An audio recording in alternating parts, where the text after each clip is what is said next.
Draft your LCS team and earn money. Alpha Draft. And he was integral in that Dragon fight that really put them ahead. And you have to say that that was what really started it off for LGD. So OMG going to have to play a little bit more careful around this map and watch where they're backing, because of course that was the beginning of sort of that run of 3 kills in a row started up by LGD. But we are into the champion select, ladies and gentlemen. We'll see whether any changes happen to this ban, and so far, not so much, as Lissandra and Jan are going to be taken away, but Vi, that's a change-up. Yeah, definitely don't want to deal with that. Vi is so strong at locking down those hyper carries. Of course, Imp has been a Kalista player as well, so maybe it's kind of a blocker pick there, or maybe it's showing they want to play a hyper carry again, which worries me for OMG. But there has been one swap up this game, of course. A new top laner comes in for LGD. It's Flame, and although they've met once before, it's still a bit of a dream match. It's still going against Flame. And it's been years since they've met each other there in that top side. I believe you were actually there at the event that they faced off against each other many moons ago. But Kassadin going to be banned away as well. Xerath going to be taken off the board on the side of OMG. They don't want to see that in the hands of Whalers, sort of that long-range, wave-clear-based champion with that assassination potential, with that ultimate coming through. The last ban here from LGD. And is Kalista going to make its way through again? And how high priority is it going to be for OMG to try this one out yet again, now without a Vi? And the interesting thing with the Xerath ban here is, of course, it just pushes up Azir as perhaps the biggest meta pick alongside Ahri in this series. So maybe an Ahri or Azir ban just to stop maybe that lane matchup being necessitated. And LeBlanc, another mid lane ban.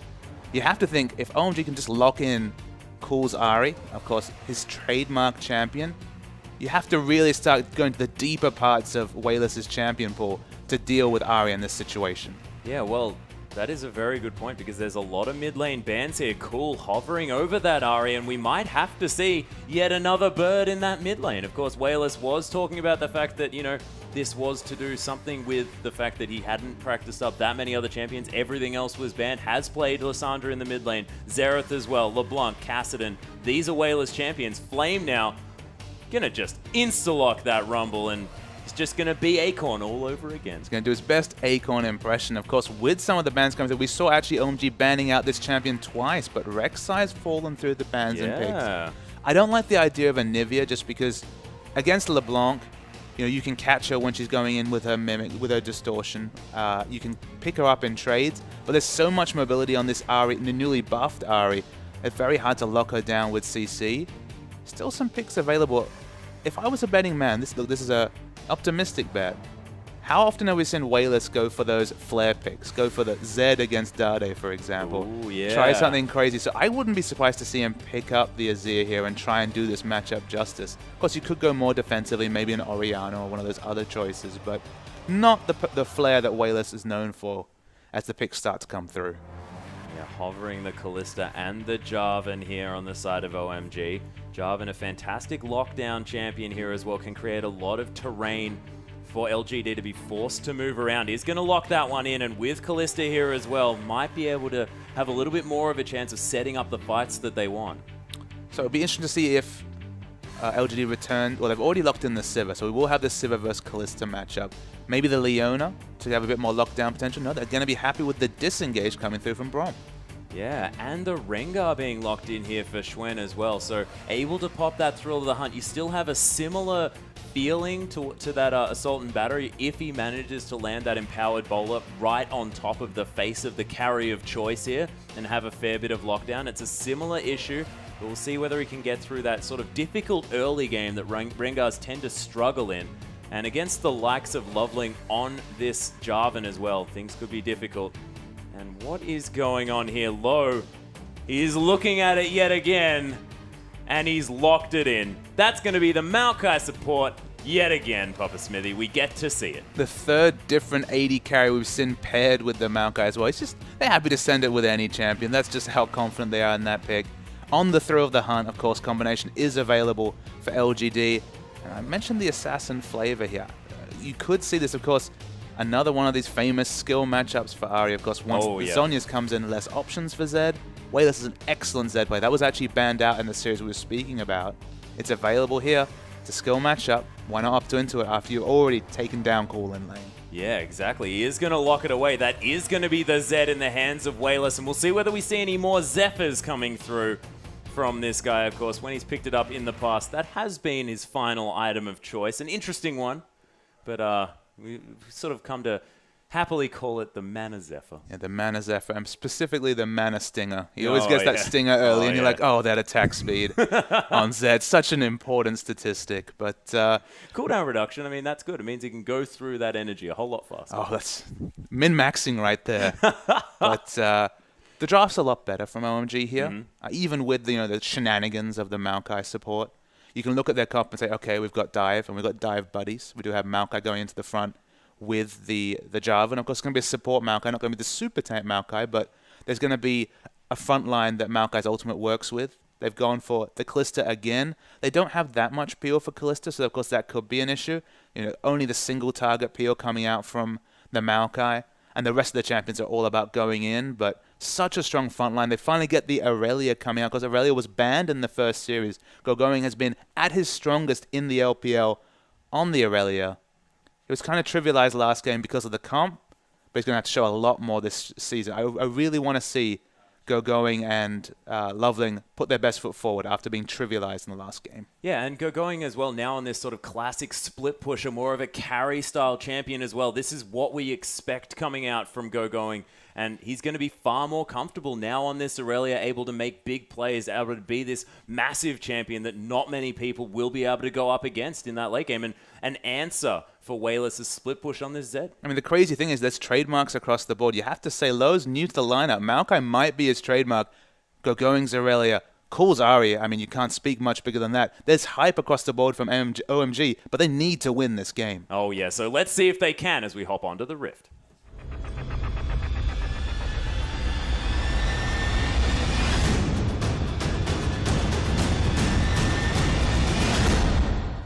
And we're on to the Rift, ladies and gentlemen, with OMG taking on LGD for Game 2 here in our 5th week of the LPL. And OMG now looking to answer back after LGD had a fantastic Game 1 series. Loveling now hanging out in that brush. He was actually in there, just dancing around as Gogoing's going to find Flame here. Now going to trade some auto attacks. Is Flame going to wander back towards that brush? He's not done yet. He's coming around. See whether this scuffle does end in a little bit more, but not going to happen. They are going to be able to take down the ward. So nice. No trinket available for Gogoing. A win already on the board for LGD. Imp has the momentum and an extra 10 gold to show at the start of this game. Should probably go back and pick up nothing.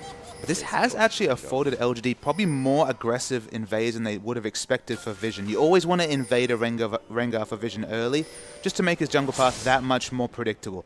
Just to make your options that high, because of course Rengar going to be largely passive to level 6. I'm going to expect the Sightstone Jarvan coming out of Loveling here, just to kind of overward that jungle, make the throw of the hunt predictable, because especially down bottom, if he can get Vision around for the lane gank, on the throw of the hunt that we've coined, between the Sivir Rengar, if he can counter the surprise engage you get out of that combo, could be massive for OMG trying to get ahead in this mid game. And low now on his 100% win rate support Maokai. Now with a Fate's Call to get him into that backline. They're going for the invade here on the red buff. It's going down very quickly. Of course, Uzi taking that rend early, and the neutral control that you get, even at level 1, is very, very strong if you stack up those auto attacks. Yeah, we look down the lineup from LGD. Again, not a true tank lineup, and a lot more threats on OMG's side. So maybe this will be the game where Clissen could go ahead. But we see up top, 3-man gank. Yeah, they're going for the level 1 cheese here with Loveling at level 2. PYL being forced out. There's the Ren to come down, and half health on both LGD members. And you have to think that Uzi's going into this game with something to prove. But it's important that PYL actually, the width of that EQ combo coming from Jarvan was just not enough. He was able to walk straight back, didn't have to use Flash. If both members had to use Flash, the positioning from Imp and PYL would be basically under the turret. That's where they are now, but at least they have more options with Braum having that Flash summon spell still up. Yeah, and Schwen now not having seen Jarvan there on the top side of the map, able to come towards the enemy red buff and secure that one for himself. So not going to be 3 buffed here at the beginning of this game, and Rengar going to be going okay as far as that one is concerned. Now going to be heading back, slinking back into his jungle. Downbot, we have a standard lane matchup for, what, 3 seasons at this point? The Aurelia versus Rumble matchup. Aurelia does get ahead in this matchup towards those later levels, but will struggle in the early levels against Rumble's Harass. Yeah, and Flame able to use that Flame Spirit as well. Doesn't draw that creep aggro, so going. If he wants to be last hitting, you just have to get burnt for it. He actually showed a very good carry performance on Rumble in a previous series, I believe just before he started falling out of the starting lineup. So he's got plenty of ability at playing the Rumble. Of course, you'd always take Acorn. As we see Cole, he's definitely on top of this mid lane matchup. Oh, yeah, was expecting the Living Shadow to come over the turret there was cool. Looking to try and pick up the last Orb of Deception, and maybe would have even gone in with the Ignite had he landed it, but not going to be happening this time, but cool. Beautiful play so far on this Ahri. 6 CS ahead, but every potion already used from Wayless. And although it's a skill matchup, I'd actually slide it further in Ahri's advantage in the mid lane, just because with that extra mobility from the Q, so much harder to hit Shuriken Harass. Gogoing's taking a lot of damage though in the bot. Yeah, Flame actually silencing himself, forcing the flash out of Gogoing. Flame waiting until that Flame Spitter back up yet again, and Flame, he's sort of known as that carry jungler, carry top laner. You can see that already, even with his Rumble play, and that's the difference between him and Acorn. Acorn forced into that 2v1, Flame happy to go into this 1v1 situation and bully around his opponent. You just know that he bemoans this teleport meta. He wishes he had the Ignite to burn down that Aurelia. There's a reason why his name's Flame, ladies and gentlemen. He wants to be burning people. And Rumble's a good way to do it. It's the first flavor. Doesn't quite have the summoner to add to the name. Yeah, not quite there. Schwen actually looking for a dive here onto Gogoing. The classic technique of just dive Gogoing at every stage, but they are going to realize that Equilibrium Strike is there and is a relevant danger. Loveling now waiting in this brush, of course. The Empower is there. Does use it on the Q here to get as much damage down as possible. Loveling takes more than half of his health from Schwen. On the top, you can see how much pressure's been afforded by that early Loveling gang. It's maybe even stronger than a kill in this lane, just because Imps had to play so far on the back foot on Sivir. We've seen so many champions over the 2nd, 3rd, and 4th week opened up as viable picks against this Sivir. And Kalista, okay, she's had an advantage in the back of her pocket, but doing just fine. And Uzi just dancing around with ease here, throwing these spears. Has a decent amount of mana left over here as well, and Wayless doing okay in this lane, 12 behind in the ranged versus melee matchup. Not having to go back just yet. You could imagine he probably wants to pick up about 6 longswords if he can. He'll find something for them. He'll work it into his build path. Yep, somehow. A Hex Drinker, Brutalizer, Ravenous Hydra, Blade of the Ruin King. He's got options. He's got options. Does Longsword build into Zephyr? No, I don't believe it does. Very sad. Very sad. If only they built the build path of Longsword into Pickaxe. One day, Papa Smithy will get there. Harass continues in the top lane. Going for all the pressure being put out from Flame. Doing just fine as CS, keeping up. Didn't actually have enough gold to buy a Sheen, so his first item buy, the AP, the Amp term especially, very underwhelming. Yeah, it's going to help that Equilibrium Strike do a little bit more poke. Probably going to be maxing that one out in this lane. So not doing nothing, but you're right. It's underwhelming at this stage. You don't have to defend the Amp term. It's like I'm just defending Gogoing. You know, he had a rough game. He's a big, strong, game. Independent top laner. The captain, the shot caller of this team. The shot caller of one of the top teams in China. I'm sure he'll be okay at this. They have actually evened up in that farm there as well, despite the attention that Schwen had paid to that lane. Is he going to continue clearing out these minions as well? Loveling going to spot Wayless there, who just hits the Scuttle Crab. He's defenseless, Wayless. That's very rude. And not too much to go on thus far in this game. OMG are ahead by a bit of gold, but it's just in the farm and largely in that mid lane here as well. I mean, it makes sense for OMG to have a gold lead. Of course, they are against a Rengar jungle. Rengar's been probably just as effective on the map compared to Loveling, apart from that very early level 2 gank. So to come out with a level 6 ganking jungler, which of course you'd almost always label Rengar level 6 champion, barring Dandy's hands, especially when he was on Samsung White, they'll take a small disadvantage for just letting Rengar, babying him towards that level 6. And Flame able to build up that Seeker's arm guard here in the bottom lane.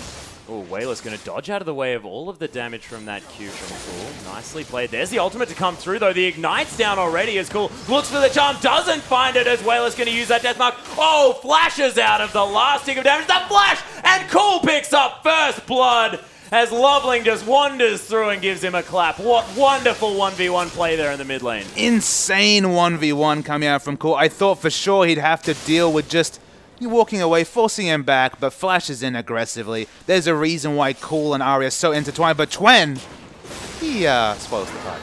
Yeah, and yeah, the thrill of the hunt. Level 6 jungler, it's going to happen. I think Cool might have been shopping there, I'm going to be real. Oh dear. Oh, thank goodness our cameraman didn't see. And we'll just say that it was an outplay. Definitely. We'll remember it that way.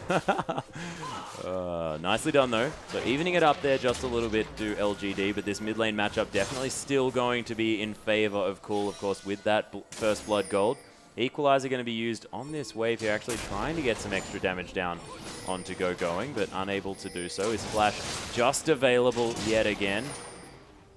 Cool's actually spent all of his gold. Of course, he wasn't close enough to this large rod to double down on rushing this Zhonya. Going for the very early Fiendish Codex. Gonna have to rely on the outplay to take the 1v1, but LGD, they're going for Dragon, but it was reset.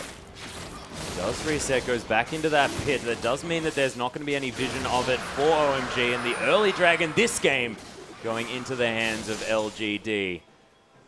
It's a nice rotation coming through. They realized that Kalista hadn't shown in that bottom lane. Going was still there, actually going for the very aggressive trades with Flame. Don't think he has the damage to finish this out. Yeah, and look at that damage coming through from the Equilibrium Strike as well.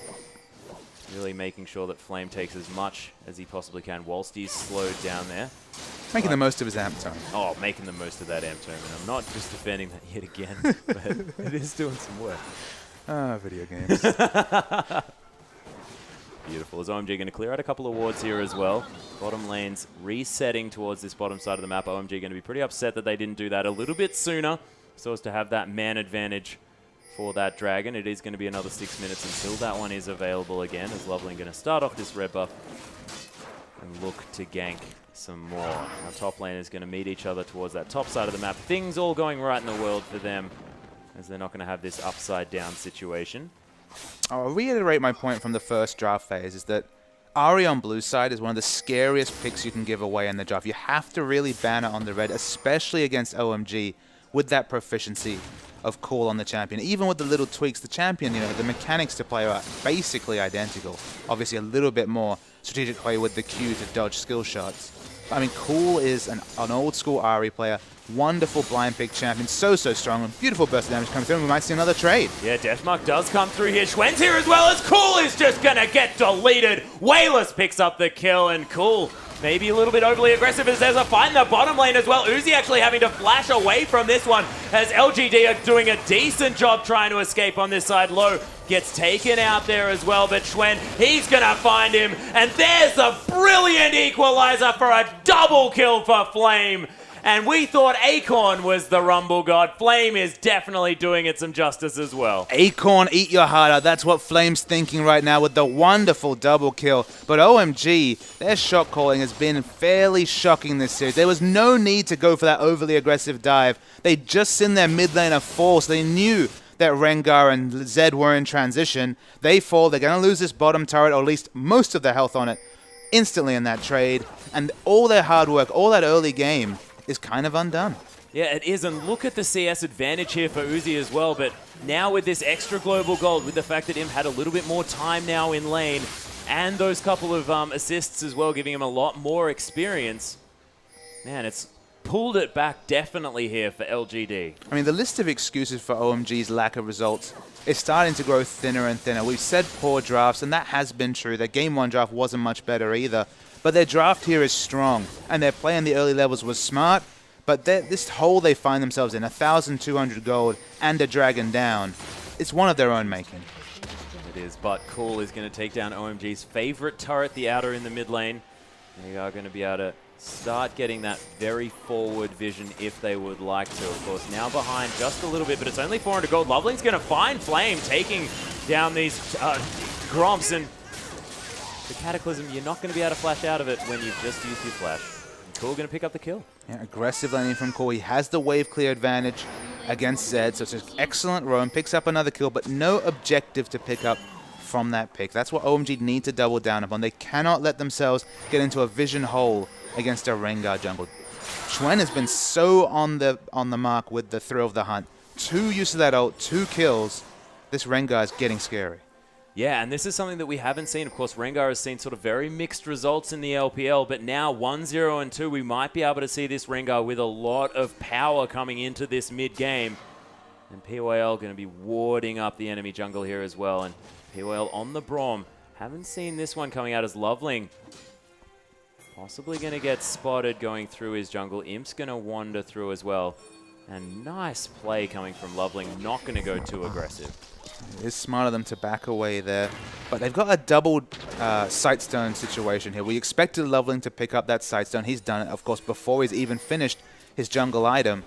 But the whole point of the double Sightstone is to get the aggressive wards in to stop the Rengar ultimates from being effective. The first 2 have been super successful.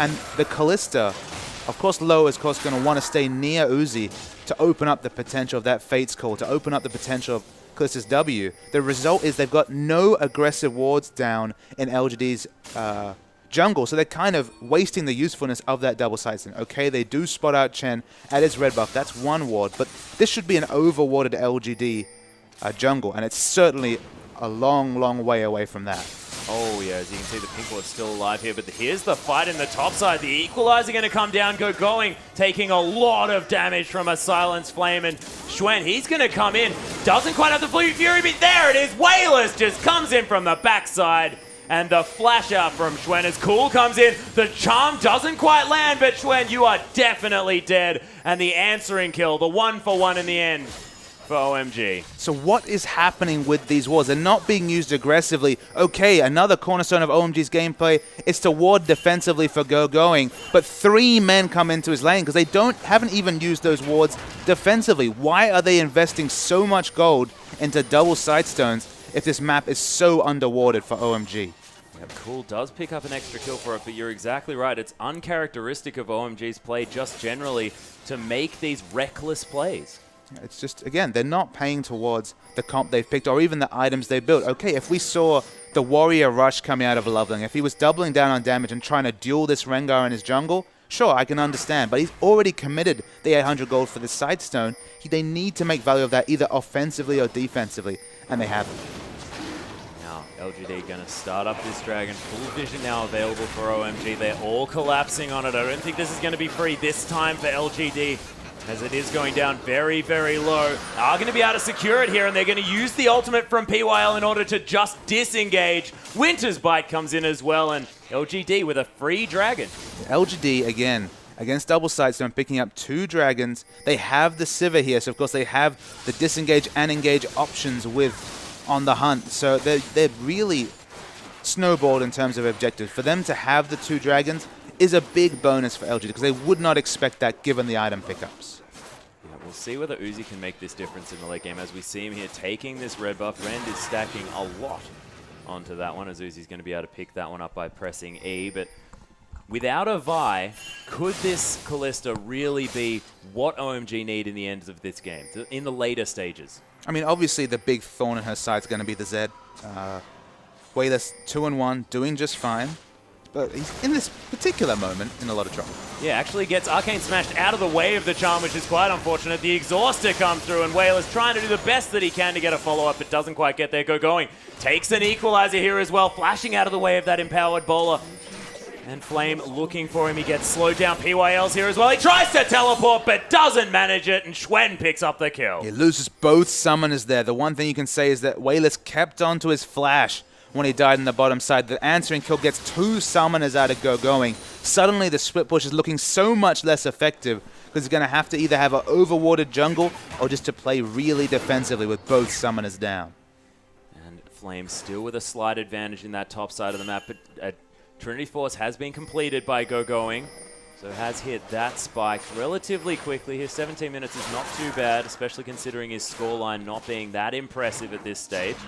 Oh, Uzi going to be pretty upset about not being able to finish off that wolf, but Loveling, he's got it. He's a jungler. He knows how to take the wolf. There it is. And Loveling's been on point this game. 1-0-2. He's gone for the tanky option, the Juggernaut option on the enchant. He understands that he is a frontline for Kalista to battle behind.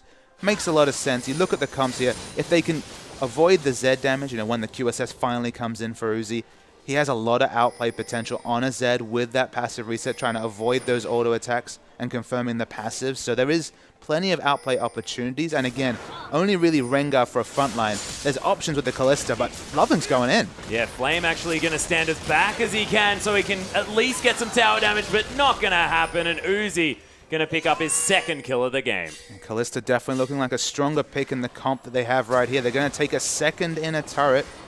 It's going to be big for them as they're going to open this turret lead. Yeah, inner turret going to fall down very, very quickly. This is what OMG do to snowball themselves into these games. 2,000 gold now the lead for them as they're rotating around this map. Minions crash there as Wayless. He's going to use the death mark. Cool is so incredibly low, but Going's here. The death mark goes off and Cool still survives. The passive of Ari never should be understated as Schwen going to pop his ultimate as well. Uzi doing so much damage. Imp manages to get the kill under low, and Uzi's getting launched on here by this Rengar. That is the brilliant use of Braum and his passive to lock down Kalista, and all of a sudden, 3 members of OMG are dead. Yeah, OMG's transitions really let them down there. Why were they fighting in the jungle? In an open situation, so much harder to assassinate Uzi, but losing vision, losing auto attacks, loses Kalista mobility, and she does fall. We're going to see a replay. Wonderful play from Core. Eats half health before he's even using the Spirit Rush. But the last flash just shows how much he understands his champion. With the acquisition range on that Fax Fire so high, you pick the kills. But OMG are caught in transition. Uzi thinks that he's going to turn around this fight because he's spreading Rend on so many targets. But once his gap closed on by the Rengar, the passive applies. They should not be fighting with Kalista in the enemy jungle.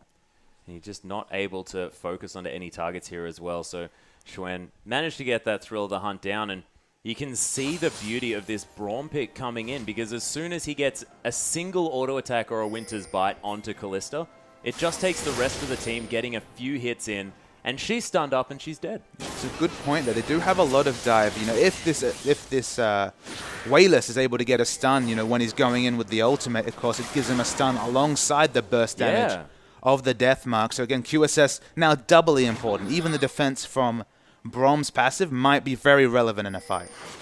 Uzi probably going to be building that one up next. That was his build path in the last game, and now only more important for him to finish that one up. Bloodthirster completed though. He's going to be looking a little bit better, and Bloodthirster, a fantastic item on Kalista, just gives you a lot more defensive opportunities just because you have so much lifesteal and that shield being so useful. Yeah, I mean, it gives you the defensive value of the shield. You look at the 20% lifesteal, like, okay, this is a solid pickup. But the synergy with Hurricane, the bolts applying on-hit effects like lifesteal, give you so much implied lifesteal that, again, if they fight in the right area, if they're able to peel Wayless off, we already saw what a Kalista can do if she's free hitting. We already saw the 20-minute surrender coming out of Vici against Snake when Crystal really got going and really got big with a very similar item timing as with Uzi here. So there's plenty of potential for Uzi to go off in Kalista. There's a reason why we've seen those Kalista bans come out against Uzi so commonly. But they have to engineer the right fight, and the previous fight in the jungle certainly didn't help them in this game. Oh yeah, Flame, he's going to head back to base. His teleport is half off cooldown. Looking for potentially a Void Staff, but might just want to get as much ability power as he possibly can, as this dragon is just about to come up. Wants to make sure that his Equalizer is doing as much work as possible. At the moment, he has pieces of a whole lot of different items that he could complete if he'd like to. And OMG can clear out the wards and try and get their first dragon of the game completely free of LGD vision.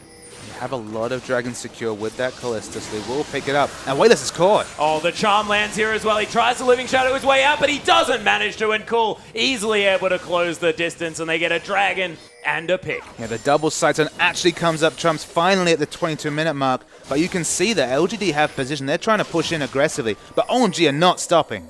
Yeah, they're having Flame up there, though, on the side of LGD. There's the Equalizer to clear out these creeps, but OMG, they're going to ignore it here as they have Loveling. He's a mega tank. Low able to tank up this turret a little bit as well, but the inner turret going to fall down in the mid lane as well. We could have a base race situation, but not going to be the case as OMG, they're backing off straight away. But LGD to get the win there with 4 members forcing a trade of objectives. That's getting the maximum with a man down. Oh yeah. Working out well so far here for both sides. There's nothing in this game to set these teams apart at this time, apart from one extra dragon here for LGD, but it's not the most important one, of course. If it was the 3rd dragon, if it was the 1st dragon, if it was the 5th dragon, that's what we could harp on about, but when it's 1 and 2, it's not as much of a big deal.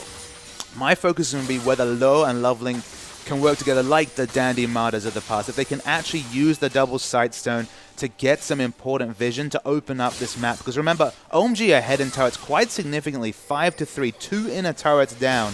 They need to translate that into their standard game plan of pushing the green wards forward, cementing the pink wards, and starting to contest those aggressive objectives like the enemy red, like the enemy blue, and then eventually Baron. They haven't shown that this game. Their warding has been quite poor, given the options they have with all the wards in their inventory. They need to start now. Yeah, cool. He's going to manage that steal on the blue buff, though. And 24 minutes into the game, are OMG going to get baited by the trap of the easier Baron yet again? It has been 25 minutes that they've started it up almost every single time. There are backpings coming through here as OMG do enter the enemy blue buff side.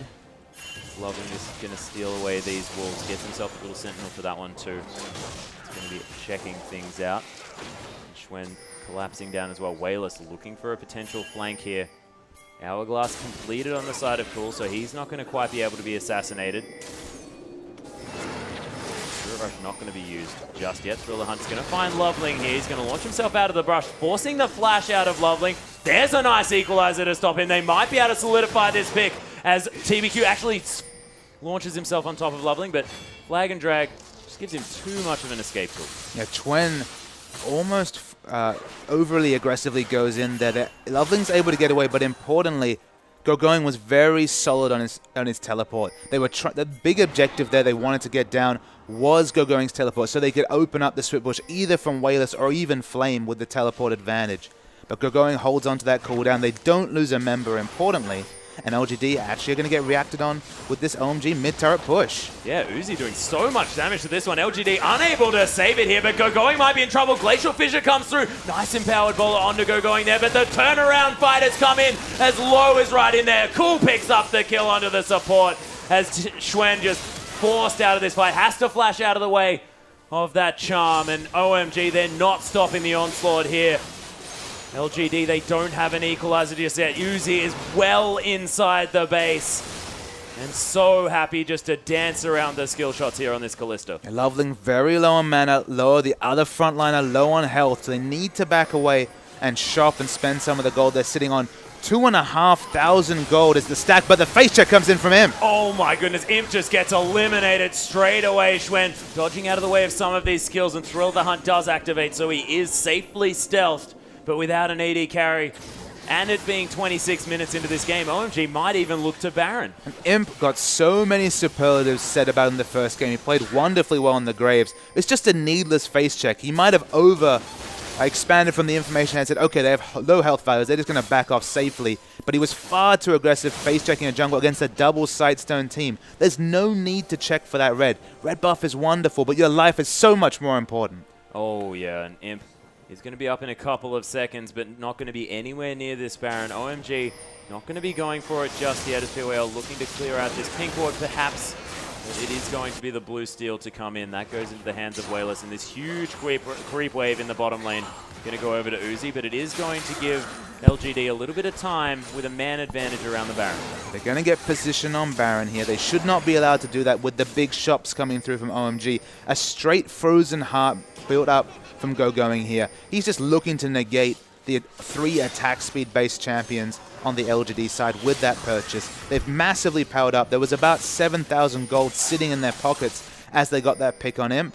So the first thing they need to do, the first order of business, start to get that exclusive Baron vision. Yep, and Uzi has actually picked up that Last Whisper as well as the QSS here as well. He is very, very strong on this Kalista. The scoreline looking a whole lot better for him this game as well, 3-2-1. And only really Braum has the potential to blow that QSS fast here before the Deathmark damage comes in. They're going to need to get a really fortuitous engage, and Twen, he's propped the ult. He has Thrill of the Hunt is coming through. They're looking for Cool, but they land onto Loveling here. The charm lands onto Schwen, and he's going down so low. Low's right in there as well, but that equalizer was stunning, and Loveling's going to get melted. Uzi still alive in this backline. Low going incredibly low. Uzi's going to get the kill onto Wayless, and look at the Hurricane clean up this fight. Uzi shows us why he picked Kalista, a quadra kill. Wonderful play, and for once, Uzi isn't focused out, still has his QSS available, didn't even have to use it, and that's the power of the Kalista pick shown in one fight.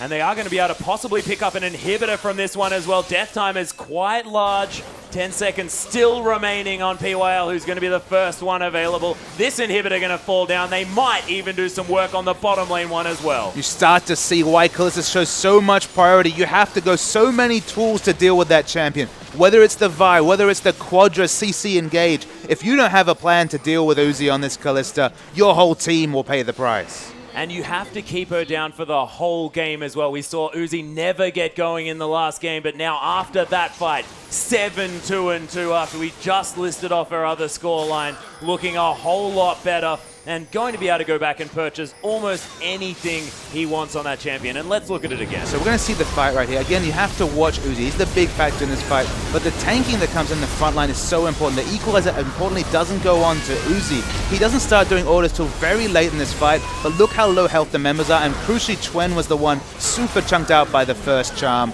And you just see the result. He hops around happily like a rabbit and gets quadra kill. Easily done, but Schwen actually going to steal away this Baron as well. The Cataclysm comes in. There's the Fate's Call to get Low out of trouble. Schwen in a lot of trouble as well. Oh my gosh, all of the members die on the side of LGD. Uzi still standing. He hadn't even gone back to base yet, and OMG, they get the ace. Yeah, they get the ace, and I think this is going to be the end of this game. Pops the QSS. That's actually the surrender coming through. And Everyone, so fast things change. Everyone flashing towards that base as well. OMG hungry for that victory. It's the second time we've seen this type of story coming through. Of course, OMG lose the first game in a series and then come back with so much prowess and so much hunger for victory, and that was no different. And no champion has caused so many spontaneous surrenders as Kalista. When those fights happen, you realize, crap, our initiation or our Kalista killing plan doesn't work. Specifically, when the QSS came through and all those damage items were completed on Uzi, there's just no way to win those fights. You're done. Yep, just wasn't available. And let's have a look at a replay to see just how OMG did this against LGD. So we're going to start. It's going to be the fight that we just replayed, but it's an excellent one to just demonstrate how strong this Kalista pick is. So we roll the tape. The game's pretty even at this point. Twen goes and initiates, but importantly eats the charm, and now he's chunked out. Remember, he's one of the frontliners that needs to be dealing with Uzi. Uzi's not even on the map at this point. He's avoided all this damage. He's in the backline as the frontline of OMG stands strong. And you think with going forward it's going to be a big deal, but this is basically a 1v4 quadra kill. Let's be real. So much AoE damage coming out. Hops along, gets a quadra kill. And that's the thing about Kalista. If she's unchecked, if all your CCs are down, if your tanking members aren't at the point where they can ignore her damage, and if you stay grouped, we've seen so many games where a single tank with 400 armor can sit on Kalista and she can't spread that damage, and she's irrelevant. But when you have low health members, no CC available, not itemizing towards those really tanky stats, the quadra kill looks so easy. Yeah, it's very easy for Uzi, but Cool managed to land back-to-back charms in that fight as well. Schwen, as soon as he was coming through, gets charmed. Wayless manages to land the death mark, tries to get out, gets charmed. And Cool has to get a mention in that fight in that game as well, because his Ari was fantastic. But overall, you have to say, we understand now why the bans are coming through on top of this Kalista. But that is going to be the end of this series. There is still one more tonight, guys. Vici versus M3 coming up very soon.